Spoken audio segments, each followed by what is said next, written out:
पे जो मैंने आपसे डिस्कस किया। जी, हम यहाँ पर संयुक्त किसान मोर्चा के सभी किसान जो यहाँ इकट्ठा हुए हैं उनसे मिले हैं और उनकी जो जायज़ मांगे हैं उन्होंने सभी विपक्ष की पार्टियों के समक्ष रखी है और हम लोगों की यही कोशिश रहेगी कि इकट्ठे होकर हम पार्लियामेंट में किसानों को इंसाफ दिला सकें और जो उनकी डिमांड है एमएसपी की गारंटी की, उसके लिए हम सरकार को मजबूर कर सकें। इनकी किसानों की एक मांग है कि प्राइवेट मेंबर बिल लेकर आए, तो क्या पार्टी की तरफ से आपको कुछ ऐसा मिला है या कुछ ऐसा? देखिए, ये एक कलेक्टिव एफर्ट होगा पूरे विपक्ष की तरफ से, तो अभी इस पर जैसी भी भूमिका बनेगी उसके हिसाब से हम सभी लोग चलेंगे, लेकिन सब लोग साथ हैं। प्राइवेट मेंबर बिल आता है किसी और पार्टी के माध्यम से भी अगर आता है या हमारी पार्टी भी लाती है, ये अभी क्योंकि आज पहली बैठक थी तो इसमें अभी तय होने में वक्त लगेगा।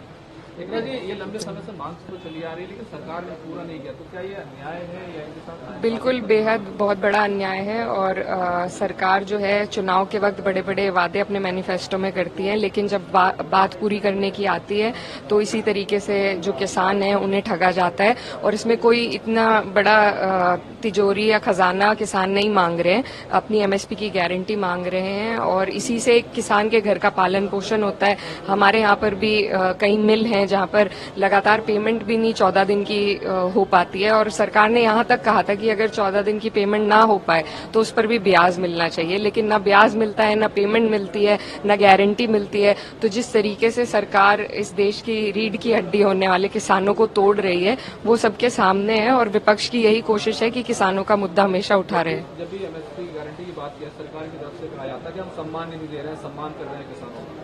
देखिए, सम्मान की तो बात यह है कि अभी जो लागत है वो भी पूरी नहीं हो पाती है, तो क्योंकि किसानों का मजबूरी है कि वो अपनी फसल को रोक नहीं सकते, उन्हें देनी ही पड़ती है, इसी वजह से किसान इतने मजबूर हो जाते हैं। नहीं तो सरकार ने जब 60 लाख करोड़ रुपए उद्योगपतियों के लोन माफ किए हैं तो अगर वो किसानों का भी कर्जा माफ करे या उन्हें उनकी जो आय है वो दुगनी कर दे तो ये सरकार आसानी से कर सकती है। ये बस नियत की बात है और सरकार की नियत में खोट है। ये सरकार किसान विरोधी है और सिर्फ उद्योगपतियों की है और ये उदाहरण दे देकर उन्होंने कई बार जताया है। दुकानों पर नेम प्लेट लगाने वाले फैसले को सुप्रीम कोर्ट ने रोक लगा दी है, इस पर क्या कहते हैं? जी, हम लोग बेहद खुश हैं इस बात को लेकर क्योंकि बहुत चिंता का विषय था। आप आइडेंटिफाई करके एक्सक्लूड नहीं कर सकते हैं लोगों को, ये तो फिर से अनटचेबिलिटी पे हमारा देश जा रहा था। तो मुझे बहुत खुशी है और मैं दिल से हमारे उच्च न्यायालय का शुक्रिया अदा करना चाहती हूँ। मेरा खुद का क्षेत्र वहां पर लगता है, तो ये जो फैसला है इसका हम स्वागत करते हैं और दिल से आभार व्यक्त करते हैं। लेकिन सरकार की तरफ से कहा जाता है कि विपक्ष इस पर राजनीति ना करे, ये तो हम व्यवस्था के लिए कर रहे हैं। देखिए, अर्थव्यवस्था के लिए हमें और भी बहुत सारे तरीके हैं और आज से पहले ऐसा कभी नहीं हुआ गया। ये बौखलाहट है बीजेपी को, जिस तरीके से हार उत्तर प्रदेश में मिली है उसी के बाद वापस भेदभाव वाली अपनी राजनीति पर ये सरकार आ गई है और ये सिर्फ इनकी बौखलाहट है, इसमें अर्थव्यवस्था का कोई मामला है ही नहीं। हाँ, देखिए, मैंने पहले भी कहा था कि दिल्ली को लखनऊ रास नहीं आ रही और उसके तहत बहुत सी राजनीति हमारे प्रदेश में चल रही है, तो अभी ये तो देखने को मिलेगा कि क्या होता है। अभी जिस तरह से आप बात करते हुए कहे थे कि हमारे घर में गन्ना किसान है और छत्तीसगढ़ के साथ समझी, तो क्या अब आप किसानों की आवाज को पार्लियामेंट में? जी बिल्कुल, देखिए, मैं जो मेरा क्षेत्र है वो किसान वहाँ पर बहुमूल्य है वहाँ पर और गन्ना बेल्ट है।